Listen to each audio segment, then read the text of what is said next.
এই সাবস্ক্রাইবার যদি রোনাল্ডোকে 1 ভার্সেস 1 এ হারাতে পারে আমি তাকে দেব $1 মিলিয়ন।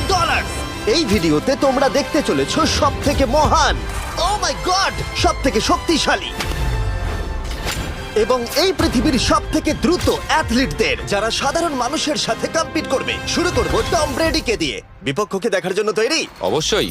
ঠিক তোমার পেছনেই আছে high school football player Jake, তোমার প্রতিদ্বন্দ্বী। তোমরা প্রত্যেকেই বেলুনগুলোর দিকে বল ছোড়ার সুযোগ পাবে। যে প্রথমে 4টে বেলুন ফাটাবে সে পাবে $1,00,000। এবং যেহেতু টমের 7টা সুপার বোল রিং প্রমাণ করে যে ও সর্বকালের শ্রেষ্ঠ কোয়ার্টারব্যাক, তাই ওর বেলুনগুলো একটু ছোট।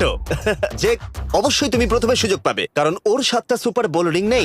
প্রথম বেলুনটা ফাটানোর চেষ্টা করো। প্রথম 1 ভার্সেস 1 এখন শুরু হচ্ছে। এটা যদিও সহজ ছিল। ভালো খেলেছো। এবার তুমি টম। বেশ, তাহলে আমি শুরু করি। ওটা খুব সহজেই করে ফেললো। উনি তো চোখের নিমেষে করে ফেললেন। এবার এটা 20 গজ দূরে। ও মাই গড, দুটোই এই তো দুটো। হয়েছে, এই তো ভাই, হয়েছে। তোমার কাছে তো সহজ মনে হচ্ছে। এই, টম